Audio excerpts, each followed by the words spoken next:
Genèse 30.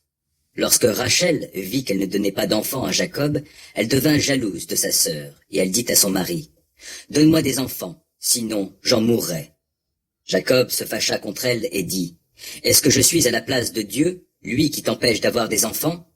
Alors suggéra-t-elle, « Voici ma servante Bila, unis-toi à elle pour qu'elle ait un enfant dont elle accouchera sur mes genoux, et j'aurai, moi aussi, un enfant par son intermédiaire. » Elle lui donna donc Bila, sa servante, pour femme, et Jacob s'unit à elle. Bila devint enceinte et donna un fils à Jacob. Rachel s'écria, « Dieu a défendu mon droit, et même il m'a exaucé et m'a donné un fils. » C'est pourquoi elle l'appela Dan, il juge. Puis Bila, sa servante, devint de nouveau enceinte et donna un second fils à Jacob. Rachel dit, « J'ai livré un combat divin contre ma sœur, et j'ai vaincu. » Elle nomma ce fils Nephtali. Il lutte. Quand Léa vit qu'elle s'était arrêtée d'avoir des enfants, elle prit sa servante Zilpa et la donna à Jacob pour femme. Zilpa donna un fils à Jacob, et Léa dit, « Quelle chance !» Et elle le nomma Gad, chance. Puis Zilpa donna un second fils à Jacob. Léa s'écria, « Que je suis heureuse, car les femmes me diront bienheureuse. » Et elle l'appela Azer, bienheureux. Au temps de la moisson des blés, Ruben sortit dans les champs, et il trouva des mandragores. Il les apporta à sa mère. Rachel dit à Léa, « Donne-moi, s'il te plaît, quelques-unes des mandragores que ton fils a apportées. » Léa lui répondit, « Est-ce qu'il ne te suffit pas de m'avoir pris mon mari? Il faut que tu prennes encore les mandragores de mon fils. » Rachel lui dit, « Eh bien, Jacob couchera avec toi cette nuit en échange des mandragores de ton fils. » Le soir, quand Jacob revint des champs, Léa sortit à sa rencontre et lui dit, « Tu viendras vers moi cette nuit, car je t'ai obtenu au prix des mandragores de mon fils. » Il coucha donc avec elle cette nuit-là, et Dieu exauça Léa. Elle devint enceinte et donna un cinquième fils à Jacob. Elle dit, « Dieu m'a payé mon salaire pour avoir donné ma servante à mon mari. » Et elle appela ce fils Issachar, homme de salaire.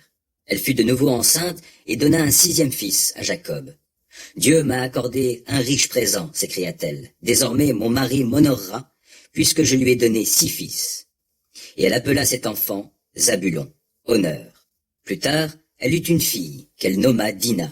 Alors Dieu intervint finalement en faveur de Rachel, il l'exauça, il lui accorda la possibilité d'avoir des enfants.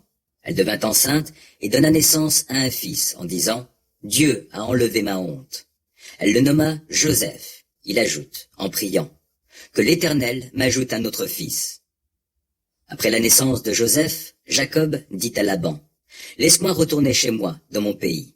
Donne-moi mes femmes, pour lesquelles j'ai travaillé chez toi, et mes enfants, et je m'en irai, car tu sais bien comment j'ai travaillé pour toi. » Laban lui dit, « Si tu veux bien me faire une faveur, reste ici. J'ai appris par divination que c'est à cause de toi que l'Éternel m'a béni. » Et il ajouta, « Fixe-moi ton salaire, et je te le donnerai. » Jacob lui dit, « Tu sais toi-même comment je t'ai servi, et ce que ton cheptel est devenu grâce à moi. Car tu avais bien peu de choses à mon arrivée, mais tes biens se sont considérablement accrus. L'Éternel t'a béni depuis que je suis chez toi, mais à présent, il est temps que je travaille moi aussi pour ma propre famille. » Laban lui demanda, « Que faut-il te donner? » « Tu n'auras rien à me donner, répondit Jacob. « Si tu acceptes ma proposition, je continuerai à paître tes troupeaux et à m'en occuper. Si tu veux, je passerai aujourd'hui tout ton troupeau en revue, je mettrai à part toutes les jeunes bêtes tachetées ou bigarrées, tous les agneaux de couleur foncée, ainsi que toutes les chèvres bigarrées ou tachetées. Ils constitueront mon salaire. Ainsi, il te sera facile de contrôler mon honnêteté. Demain, tu viendras inspecter mon salaire. Si tu trouves chez moi une chèvre qui ne soit pas tachetée ou bigarrée, ou un agneau qui ne soit pas de couleur foncée, tu pourras les considérer comme volés. » Laban dit, « D'accord, fais comme tu l'as dit. » Mais le jour même, Laban retira du troupeau les boucs mouchetés ou bigarrés, toutes les chèvres tachetées ou bigarrées, tout ce qui était mêlé de blanc et tous les agneaux de couleur foncée, et il les remit entre les mains de ses fils. Puis il mit une distance de 3 journées de marche entre lui et Jacob, lequel continua à s'occuper du reste de ses troupeaux. Jacob se procura des rameaux verts de peuplier, d'amandier et de platane, et en pela l'écorce par endroits, laissant apparaître l'aubier blanc des branches. Il plaça ses rameaux sous les yeux des bêtes dans les auges et les abreuvoirs où elles venaient boire. Celles-ci entraient en chaleur en venant boire. Les bêtes s'accouplaient devant ces rameaux. Lorsqu'elles mettaient bas, leurs petits étaient mouchetés, tachetés, rayés ou bigarrés. Jacob sépara les agneaux. Dans le troupeau de Laban, il obtint de plus en plus de bêtes mouchetées et foncées. Il se constitua ainsi des troupeaux à lui qu'il ne mêla pas à ceux de Laban.